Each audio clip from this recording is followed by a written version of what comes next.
it was just perfectly aligned. So we jumped all in. We said, we're going to do it. We put some land under contract because we were like, we know what we want. And we was going to build 2 12-bed properties side by side.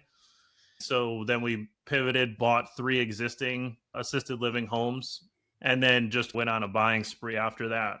Welcome to the RAL Room Assisted Living Podcast with your hosts, Charlie Cameron and Alex Schlow. This is your go-to show for cutting-edge insights from industry leaders in residential assisted living. Whether you're ready to launch your own assisted living business or looking to invest in this fast-growing, high-impact sector, we are here to equip you with the tools, strategies, and confidence you need to succeed. Get ready to ride the silver tsunami and change the future of senior care. Now on to today's show.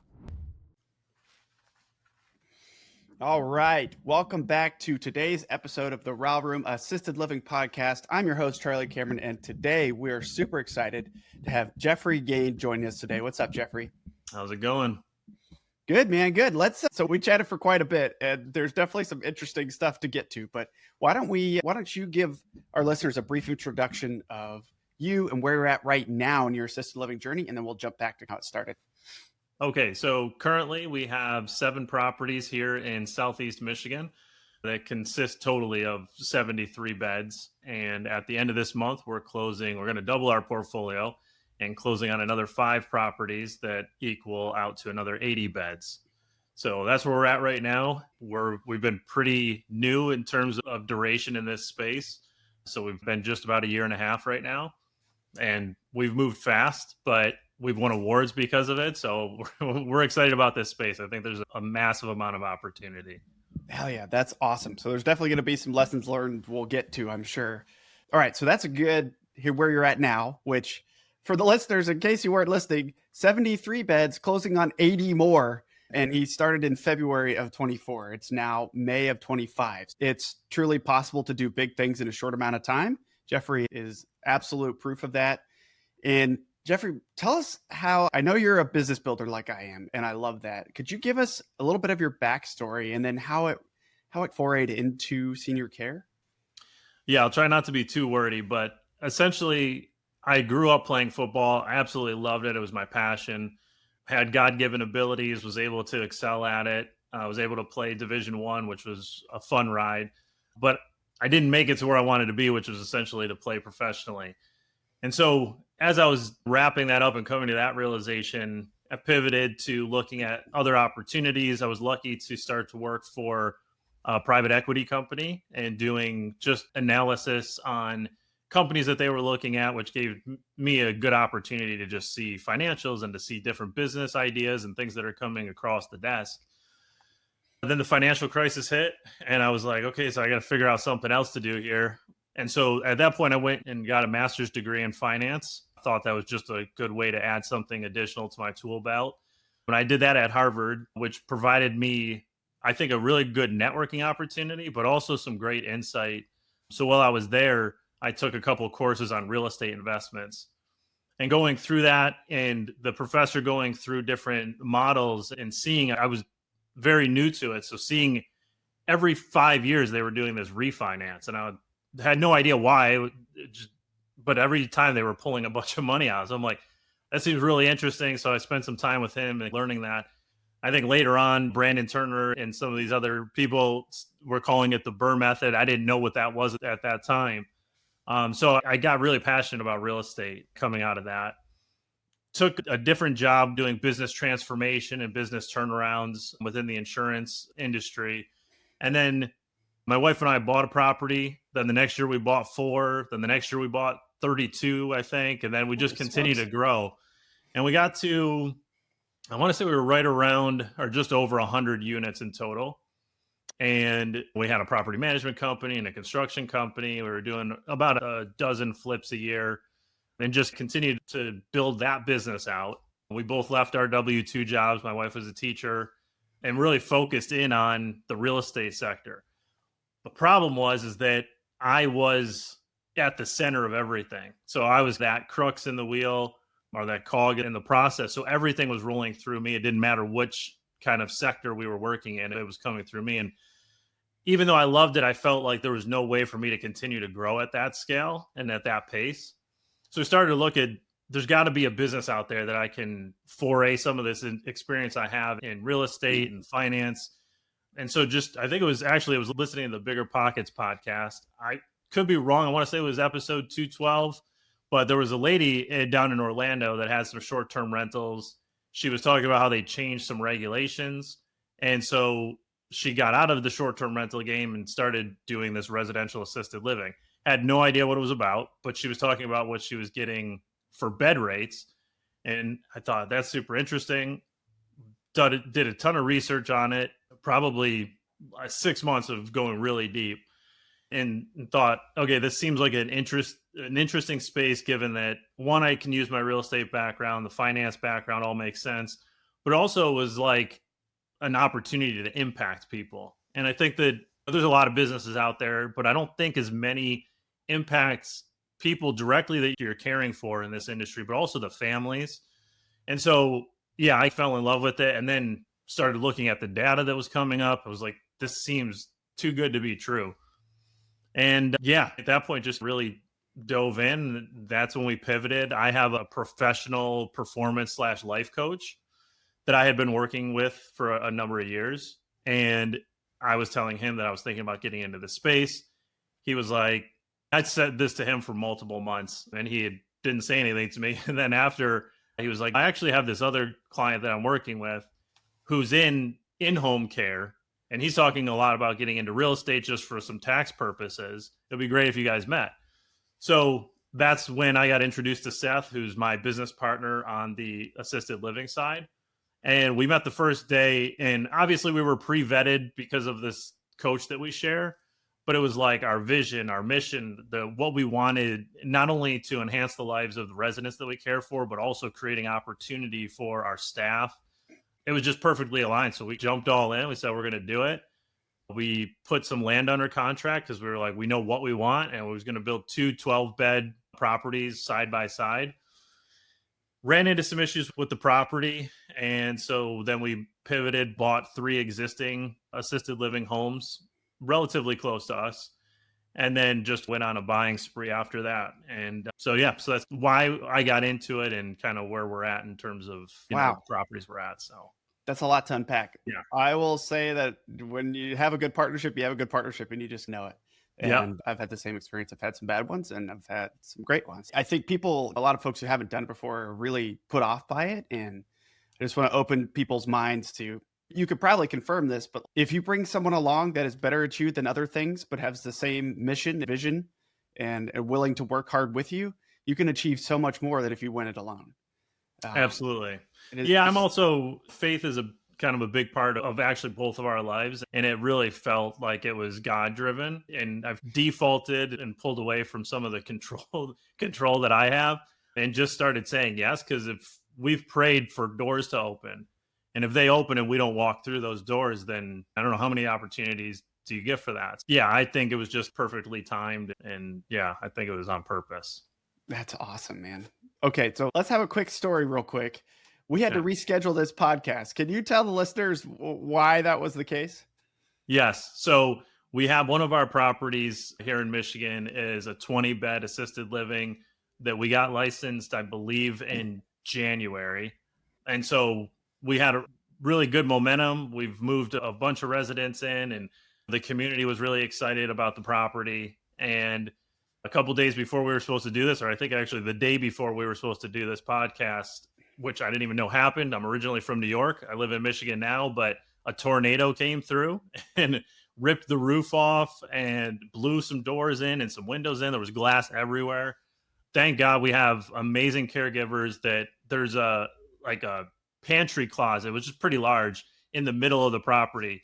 And they were able to get all the residents in there. And so being at the property after the fact and seeing the glass and debris everywhere, it's amazing that nobody got hurt. But luckily we were able to kind of get everybody out within 4 hours, whether it was to another one of our properties or to a local rehab that we had contacted.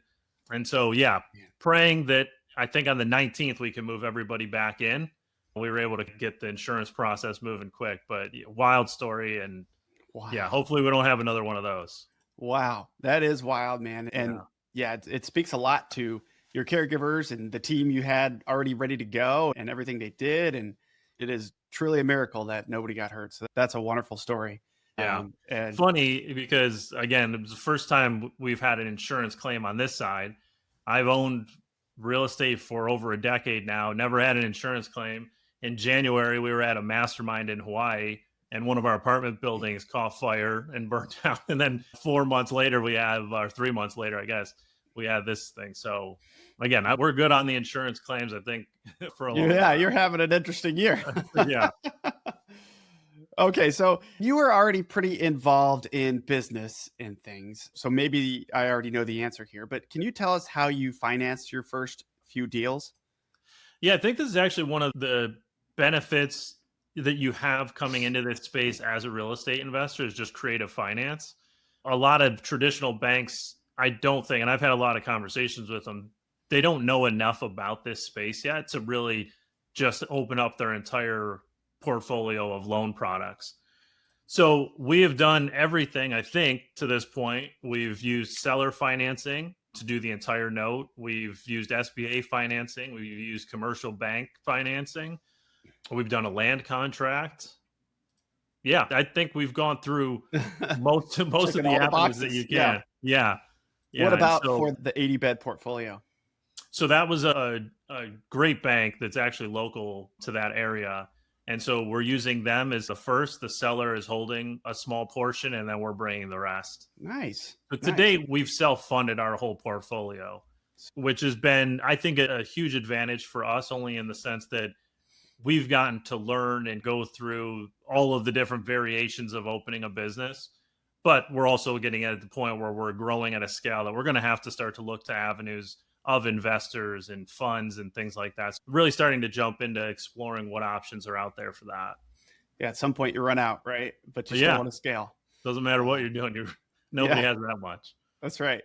Okay, so Geoffrey, we have a normal set of questions, but I want to ask a little bit more about how you went so fast. What are your kind of tips and tricks, and what did you learn about closing on 7 homes in about a year, and now going for a double portfolio size?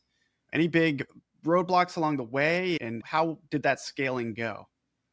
Yeah, I would say that it's probably cliche, but it's literally the team, right? So when Seth and I decided we were going to get into this, the focus was not how many hats can we wear. It was how can we hire the best people. We need to make enough money that we can hire the best people to do what they're great at.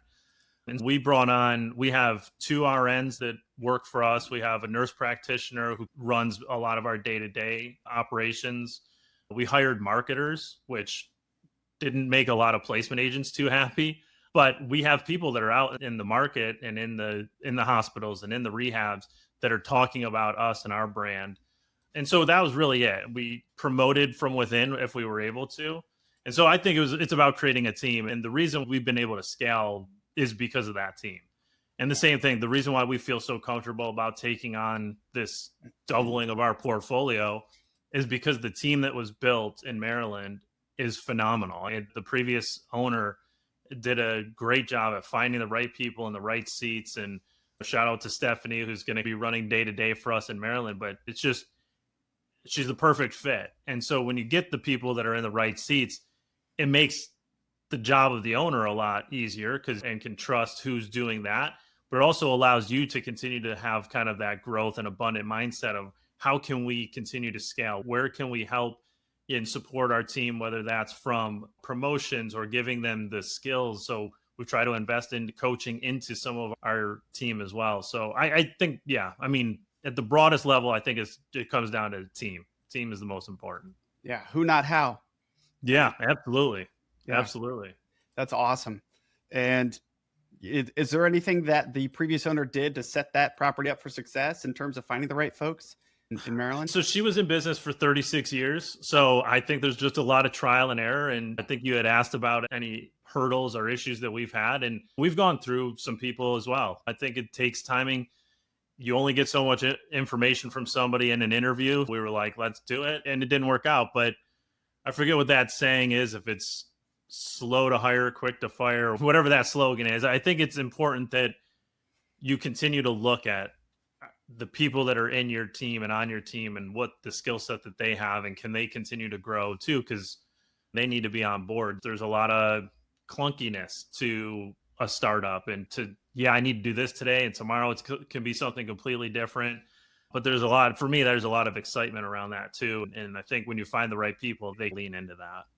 Yeah, it's interesting to build the systems and SOPs and find the right people and watch them grow and promote from within, like you said. It just, you're building your culture over time, which is really cool. And I think it's the accountability piece too, because that's, again, a mistake we made early on is I have a process background. So I'm like, this is exactly how this thing goes. But until you're drilling those things in that and holding people accountable to that system, that process, it just exists on paper. So yeah, it's bringing that stuff to life that can be challenging, but fun. Yeah. So speaking of processes, what was, let's say, your most surprising challenge you faced when you started operating these homes? And how'd you overcome that? Oh, man. So I think, funny enough, before we bought the first one, it was around food. We were like, how are we going to get food to these people? I didn't know that the caregivers also were doing cooking. And so that was one of those things where we spent a while trying to figure out how we're going to do that, what food service we're going to use, and who we're going to bring in. So that one got solved pretty quick once I learned more about the industry. But I think it's just staffing models. I think that's a huge piece in this space. That's one of the things that I think makes the residential assisted living so much more desirable than these big box facilities. And so it's like, how do you figure that out? And we went through, thought maybe trying a live-in model was a good idea. So we tried that out for a little bit. That didn't work. And then just different shift schedules. And do you bring in helper shifts and activities people? So I think that's probably the biggest hurdle, because that's your biggest line item for your expenses is around staffing. So it's trying to figure that out. But to the point that we were talking about around team too, is very easy in this industry, I think, and from conversations I've had. So in our market, the average hourly rate for a caregiver is somewhere between $14 and $16 an hour.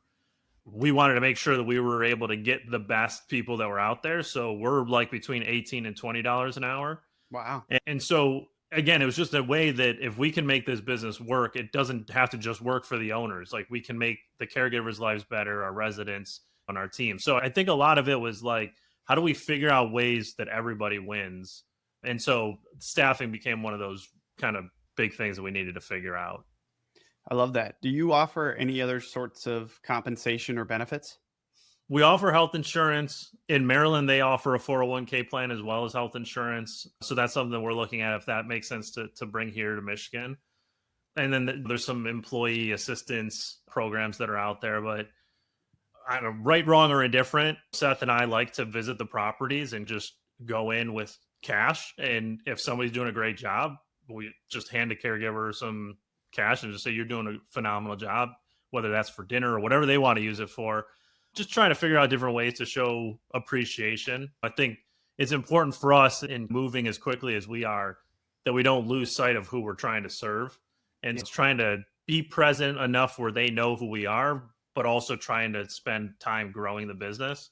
Yeah. So you're kind of always pulling against one another. But yeah, I think it's just trying to find unique ways to do that. Yeah. And the better you serve your staff, the better they'll serve your residents and their families. They literally are the business, right? All the families, they know the caregivers more than they know me or Seth or even our leadership team. Yeah, 100%. I heard a great tip on our last episode, which was she has all of her caregivers take a love languages test. Are you familiar with the love languages? Right? No, I never heard of that. You don't know what the love languages are? Oh, okay. Love language. Okay, so it's like words of affirmation. Yeah. Hey there, sorry to interrupt this episode, but I've got a question for you. Do you want to share in the wealth and incredible returns from the highest demand asset class in real estate without the hassle of doing it all yourself, or at least not yet? Residential assisted living is booming, and it's only gaining momentum. That's why we created an investment fund at Open Range Capital, so you can benefit without the heavy lifting. With the silver tsunami upon us, demand for assisted living is far outpacing supply, making this the can't miss opportunity for the next few decades. We provide access to fully vetted investment opportunities that are primed for success and ready to deliver strong passive returns. Don't wait, ride the wave with us. Visit theralroom.com/invest to partner with us on future investment opportunities. Again, that's the RALroom.com/invest. We look forward to connecting with you. Now back to the episode. Gifts, quality time, physical touch, and what's the other one? I don't know. Probably should know. Anyway, and so she has them take the test and figures out what their each person's top love language is, and that's how they reward them. And I love that. they come in and say, "Oh, hey, you're doing such a great job. I picked up this gift for you," because their thing is gifts. Or, "Hey, you're doing such a great job. I want you to take your family out to dinner and a movie. Here's a gift card, quality time." And so that was just, or it might be just words of affirmation. They just want to hear how well they're doing. And so I think that's so cool. And you can do the exact same thing with your residents too. Yeah, I love Understand that. what That's a makes great them idea. tick, So what makes we them use, happy. Yeah. yeah, that's fantastic. So we use, I don't know if you ever heard of Working Genius. So that's a really great assessment tool too. And we do that for our leadership team, which gives a lot of those same things. What are the things that they crave? What are the things that kind of crushes them? And it's a kind of, what I really like about that one is that it's easy to kind of line that up to a specific role. So if you're looking for somebody in HR, for instance, like they can hit these certain things that'll tell you that they would be a good fit just based off of how they're made up. But yeah, doing it down to the caregivers, I think is a great idea. I love that. Yeah, I think that's pretty cool. And even if it's not you doing it, your managers or admins Yeah. are the ones that go and make sure that happens. And it just builds a pretty cool culture over time. Yeah, that's very neat. I like that. Okay, one of the big challenges folks have is staying fully occupied. So tell us about your occupancy, what struggles you've had, and I'm really curious to hear about your two marketers and what they're doing and how you've implemented that. Yeah, so I think that was, again, one of those things that early on, I saw all the data and the demographics, and the assumption was as long as the doors are open, people are just going to show up. We learned pretty quick that's not how it works. And then we started to contract with a lot of placement agents thinking that must be the way. And then unfortunately, and again, this is just some of the trials and tribulations, they were bringing us a lot of people. And I thought, oh, this is great. We're doing the right thing. The problem was they were bringing us very sick people. Mm-hmm. And we didn't know that up front, but we were paying them these massive placement agent fees. And then that resident would be passing away in 45, 60 days. And it's, okay, now essentially you're like 2 months without really making revenue, but we had to care and provide food and everything like that. So that was when Seth and I were like, and this was a couple months in, we're like, we need to bring that in-house. I don't know how we do it, but we need to bring it in-house. So that's when we looked at having a marketer. So we brought in one executive director from a big box facility who had a specialization in marketing. That was her specialty. And then another placement agent who had brought us a couple of good people we had a conversation with, and she was looking for new opportunity. And so we brought her over. So she had the background of just that kind of being able to work with families. Hire a placement agent, mind blown. Yeah. And then they already have all the relationships, right? So they know the market, they know the people, and they know who to go to and who to talk to in the rehabs and the discharge nurses and planners and things like that. So for me, that was the biggest game changer. But unless you're going to go wide, that's a hard hire, right? If you have one or two properties, that's a hard person to hire just because of the budget constraint. So that's why I think as we were getting in our mindset was we were going to scale, it made sense to do that. And it's paid off. I don't even know, tenfold would probably be an understatement, because not only is it bringing residents into our homes, which is very important, but it's continuing to build the brand recognition. And so as we've heard comments from other people, they're like, maybe they can't afford Oak Brook, but they know that the quality that we have is sufficient for that kind of a fee. And yeah, I think that to me has been the biggest benefit, is just being able to have those marketers out there in the community, having activities, bringing people in, and that's translated to residents coming our way. We use caring.com. We were on A Place for Mom at one point, but I think they changed how they look at property. So I don't think we're on there anymore. But we try and, again, placement agents are great. And I think they serve a need, but we luckily haven't had to use them too frequently over the past probably 8 months or so. Yeah, that's super interesting. And definitely it's something we've given a lot of thought to, because we started with leasing to operators. The homes, you're already sprinklered, already ready to go, that kind of stuff. And we talk about it a lot. It's just if you go big enough, like we talk about to our members in our mastermind, hey, you want at least 10 beds because it's going to allow you to not be cash flow negative when one or two residents passes or moves out.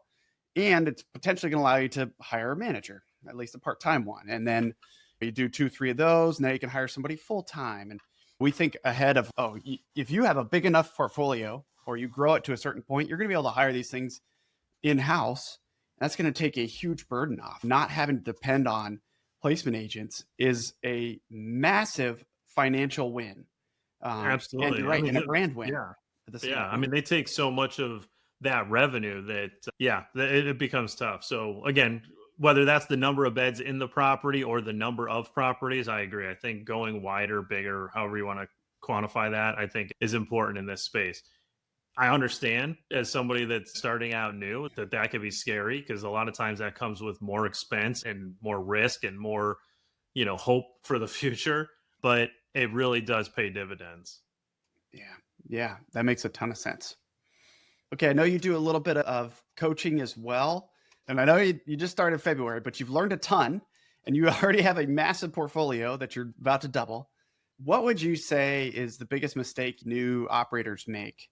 And how can they avoid that? Whether it was you or whether it's anybody. Yeah, I think it's probably limiting mindset. I think it's just, okay, if this goes wrong, it's all the things that could go wrong. And I just feel like in my life, and I think this is true if people really are reflective, things always work out. Now, I'm not saying you make bad decisions and just jump into something, but if you're in it for the right reasons, if you're trying to do the right thing, you will find a way. And I love that quote. I think it's how you do anything is how you do everything.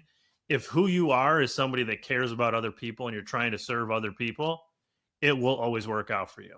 That doesn't mean that you're going to have these financial windfalls just left and right, but it means that something's going to work out. And so for me, I think I'm talking to a lot of people, and I'm sure you guys get this too, right? People are really interested in this space because now they're hearing all of these numbers. And I think it's just that. It's just people getting over that ability to do it. And you probably saw it in real estate too. The people that take action are always doing something. It's just getting the people to actually take action. So I love that. I do coaching, and I'll put it in air quotes because I don't really like to charge for coaching. I feel like that added like a different. We're going to get a whole bunch of people reaching out.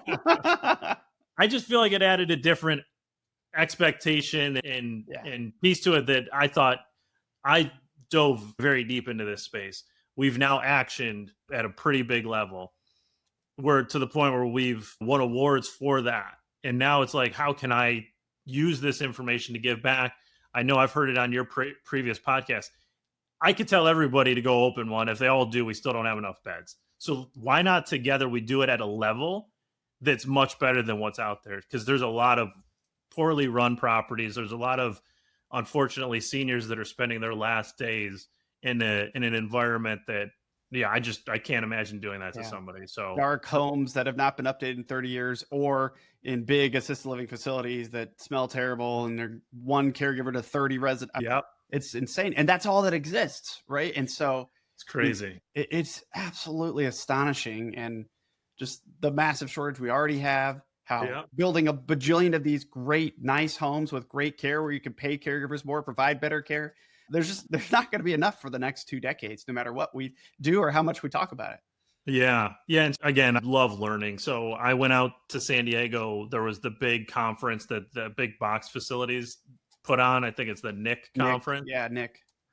And even just hearing them, there's this graph that they put up on the screen of where the population is headed versus like where demand is and where historical building has been and where their current building volume is at. And there's just, even if they built at historical levels for the next 20 years, there is still such a massive gap that it's exciting. But it also, I think, comes with a lot of responsibility. We need to not just chase the dollars, but how can we do this in a really great way where we're loving on our residents and where we're showing our caregivers that they mean something and that they're not just with us for a paycheck. And I get jacked about it because I think there's so much opportunity. I agree. And I do agree. There's probably some people that shouldn't get into it. I think if you have the right heart, You are willing to take action, like you said. You're willing to understand that failure is a part of the process and you're going to fail your way to success. And you have great integrity. Then you're right for this and you can succeed here. But I think the interesting thing though too is even if that isn't you, right? But you see the opportunity, there's people like I think you guys have a fund, if I'm not mistaken, right? And so like you can still participate in this even if you're not the person that's operating the home. And I think that's where it's exciting because that ability to just create win-win all the way around, it really does exist in this space like I have not seen in any other industry. Yeah, there's lots of ways to get involved. You can buy homes and lease them like we started off. You can just lease a home and start the business if you don't have that much cash. You can invest passively, but there's also, guess what? Mobility businesses are going to be needed. Yeah. In-home care businesses are going to explode. Anything that's adjacent. Maybe you help build, maybe you're a GC and you build residential assisted living style homes. And that becomes your expertise. Anything that's adjacent to the boomer population that's about to double the population over 85 over the next decade, anything related to that is I don't want to say it can't fail, but it would be like, you'd really have to mess this up because the tailwinds are there. It's coming. We can see it, even though everyone's got their fingers in their ears going, no, it's not going to happen. It's not going to happen to me. I'm not going to have to figure out how to take care of mom and dad. Oh, yes, you are. And it's coming. So I just think there's so many ways to get involved and ride this silver tsunami. People need to be thinking about it and getting involved. Even if opening a residential assisted living home is not the right thing for you, there's still other things you can do. Yeah, great point. Yeah. Okay. We've hit a lot of things. This has been awesome. I love the scale. Very impressed, dude. That is just amazing that you've been able to do that in such a short time. What do the average rates look like and occupancies on those? Yeah, so our average rates are right between 6,500 on the low end. I think we have a few people up around 9,000. Wow. Is that memory care? What's that? Is that with memory care? Yeah, we do have some memory care. We're licensed for both in all of our properties. Okay. And I don't know if it goes without saying, but we're all private pay. We do some long-term care insurance. And our occupancy, so as we're opening new properties like that one that was in January, we're getting them licensed. We're probably portfolio-wide around 92% occupancy. The ones in Maryland right now are at 96.2%. Nice.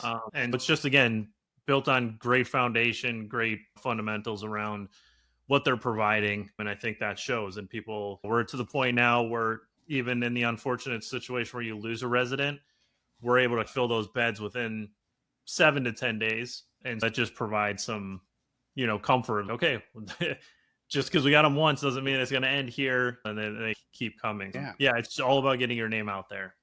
And doing a good job, because then even at higher than median nationwide rates, you're at an incredible occupancy. And for the listeners that don't know, that Nick produces a lot of data, and one of the things they track is occupancy in this industry versus others, and just long-term assisted living in total has a historical occupancy of 90%, and it's expected to go up because of that supply-demand problem, which is crazy to think about. All of it, across all of it, the great homes and the not great homes, just industry wide, which is pretty just mind-boggling to me. So you're beating the industry standard. So congratulations. That's awesome to hear. Can't wait to hear about you closing the Maryland 80 beds as well. That's going to be epic. Yeah, that's going to be a fun one. All right, Geoffrey. So you're in the thick of it now. What are some trends? What are the biggest trends happening in the assisted living industry right now, or things that are going to evolve over the next 5 to 10 years?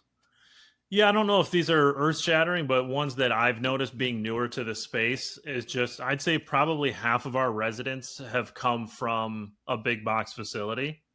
And so it's really, I feel like there's this shift where now that people are getting a little bit familiar, and I still don't even think that we've scratched the surface on the public's knowledge of what residential assisted living is. But you're seeing that they're like, oh, this exists. This is what I want. This is what I was hoping for. This is more like home, even though every big box facility says just like home. This is truly a home. And it's to the point where you do see where residents, and you create that community that if a resident does pass, it does affect everybody because they know that person intimately. So I think that's a big shift and something that at least I've learned. Again, I'm not sure if that's earth shattering, if that's always been there, but that movement from the big box, they have a swimming pool, but I can't swim. So I don't really care about that anymore. I'm more focused on care. And I think that's where I've seen a big trend. Yeah, we've heard that a few times. A friend of mine, Brett, calls it stealing grannies. People should be thinking about this in kind of an Alex Hormozy style. If you have a really, really nice residential style care home or community that just delivers incredible care, has a higher caregiver ratio, is more luxurious, has great staff, guess what? You're delivering an entirely different product than those big box facilities. And that's going to be a source of residents for you and staff. People need to know that is what you have, right? So it really is important that you get out into the community. Again, knowing where we were trying to go, that's where bringing on the marketers were such a big piece of that. It's because people need to know you exist. Yeah, 100%. Yeah, the market we're looking at building in, we did some market research, or rather ChatGPT did some market research, and it basically showed everything in the area is 70 plus big box units. And so we'd be the only kind of classier residential style assisted living. So we're like, ooh, giddy up, let's go. Like we want that. We want to steal the staff. We want to steal the grannies, and we're going to build something better for that. How many beds are you guys planning for that? The plan is somewhere between 16 to 20. It really depends on staff regulations per home, individual bedrooms, and then build 2. And the lot is 10 acres. So we're hoping to get at least 4 on there, 2 at a time. But there's some running water and some kind of cool features that, hey, maybe we can't build more than 4 or 5, but there's these cool outdoor features that our residents and their families will be able to take advantage of. So we're good with that. We really want to just do groupings of kind of 3 to 4 that style. And yeah, where we're at, one manager can oversee 4 homes. So that kind of is probably the sweet spot. Yeah. So anyway, that's hopefully coming pretty soon. We've had some good chats with the engineer, and we got chats with the county next week. So we'll keep our fingers crossed, and we'll keep our fingers crossed for your 80 bed closing. All right, Geoffrey, we'll wrap this up here. For anyone listening to this who's on the fence about assisted living, we probably already hit it, but what would you say to them? Yeah, again, I just think that if you have a heart to serve other people, and it can be very lucrative. I'm sure people have referenced that motto that Gene Greeno had about doing well and doing good. I really think that it's as simple as you can say it, but it's so true. Yeah. That I do think that this is just a great space to be in. The demographics, the numbers, all of that stuff makes sense. And if you have a heart to do it that way and do it well, I think it's something you can be in. I think really quick, at that NIC conference, one of the things that stood out to me that was just like, I didn't know. You always hear about the baby boomer generation. And so they had this graph up there that showed population and population growth in this age range. And so my thought is, you always hear about the 20 to 30 year runway. Well, it looked like at 2050, there was this little plateau of 3 to 4 years, but then there's another spike. And so I didn't know that. I probably won't be around for it, but it was interesting to see that I've always felt like once baby boomers are not around anymore, this is just going to have this fall off the cliff. And that's not the case. So this is something that I think is going to be around for a really long time, which again, for me, one of the reasons we got into real estate was that legacy element. And so I have 2 daughters, and whether they want to get into it or not is a completely separate thing, but it's there and we're trying to build that. So that is there if they want to continue that legacy. I love that. Yeah. It's always cool to be building something for the family. And I would just add to the demographic piece, 30,000 new beds are coming online each year. The current need is 1 million. The current shortage is 1 million. Yeah, I'm with you on after the baby boomers age out. No, like we won't catch up by then. So anyway. And even there, the big box facilities that were talking about development, they were talking about not being able to deliver units or doors or beds, however you want to quantify them, until 2027, just because the construction costs are so high right now that they are still like a year out before they break ground on things. And yeah, I really feel like we're poised in this smaller space to really fit the need and fill the need. And you don't really have that competition even from the big box facilities for another couple of years. Yeah. Yeah. There are lots of opportunity out there. So in summary, get going. Yeah. So don't wait. Geoffrey, if folks want to learn more from you and reach out to you, what's the best way to do that? Yeah, so I'm pretty sure I have an Instagram account. I think somebody set it up for me, and it's just my name, Geoffrey.Gane. And then anybody can email me, Jeffrey@oakbrookseniorliving.com. Happy to jump on a call if time permits, share any information that I have. But those are probably the quickest ways to get to me. Awesome, Geoffrey. Hey, thanks so much for joining us today. This has been awesome. Love to hear about your success. Can't wait to have you on in a year and hear about the 400 more. Yeah, likewise. Yeah. You guys got some exciting stuff coming.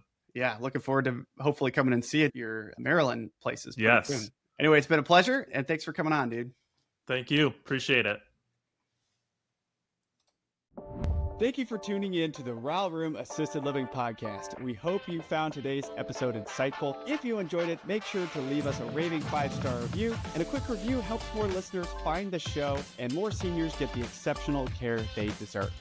And don't forget to subscribe so you never miss an episode. And just so you know, we have prepared some free resources for you to help you succeed in residential assisted living in addition to this podcast. Head over to theralroom.com, that is the RAL room.com, to download our free 10-step guide to launch your first or next residential assisted living home, or our 10 reasons to passively invest in residential assisted living ebooks.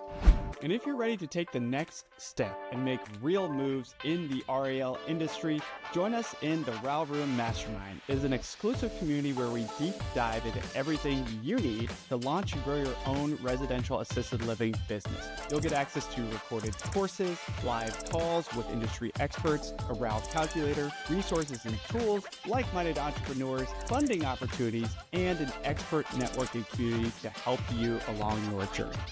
Be sure to join us next time on the RAL Room Podcast as we continue to explore the world of residential assisted living with more great guests. See you then.